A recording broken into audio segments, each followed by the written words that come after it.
యోధా నేను అన్నయ్య ఫ్రెండ్స్, అన్నయ్య ఎక్కడున్నాడు, వాళ్ళ ఫ్రెండ్స్ ఎక్కడున్నాడు అడగాలి, చెప్తావా? ఓకేనా? అన్నయ్య ఎక్కడున్నాడు చూపి. మాధవ్ ఎక్కడున్నాడు? వావ్, ఏది మళ్ళీ చూపి. ఓకే, భలే కరెక్ట్గా చెప్పావు. శ్యాము ఎక్కడున్నాడు? మేఘశ్యాము. వావ్, భలే చెప్పావే, వెరీ గుడ్. తర్వాత రేయాన్ష్ ఎక్కడున్నాడు? ఓకే. వరుణ్ ఎక్కడున్నాడు? Very good. ఇంకెవరు తెలుసు? మోనిష్ ఎక్కడున్నాడు?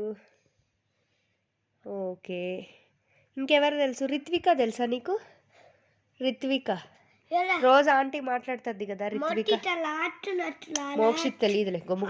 సరే, రిత్విక ఎక్కడుందమ్మా? ఆంటీ మాట్లాడుతుంది కదా, ఆంటీ నీకు చాక్లెట్ ఇచ్చి ఇట్లా అనింది. రిత్విక ఎక్కడుంది? తెలీదా? సరే, ఉషా మేడం ఎక్కడుంది? ఉషా మ్యామ్. ఓకే. శైలి మ్యామ్. శైలి మ్యామ్ తెలుసా తెలీదా? శైలి మ్యామ్ ఎక్కడుంది? శైలి మ్యామ్. ప్రిన్సిపల్ మేడం ఎక్కడుంది? ప్రిన్సిపల్ మేడం ఎవరు తెలుసా? అవార్డు ఇచ్చింది కదా ప్రిన్సిపల్ మేడము యాన్యువల్ డే రోజు. ఆమె కాదు నాన్న, ప్రిన్సిపల్ మేడము. ప్రిన్సిపల్ మేడం స్పెట్స్ పెట్టుకుంటుంది, ఆమె. ఆమె కరెక్ట్గా చెప్పేశావు, సూపర్.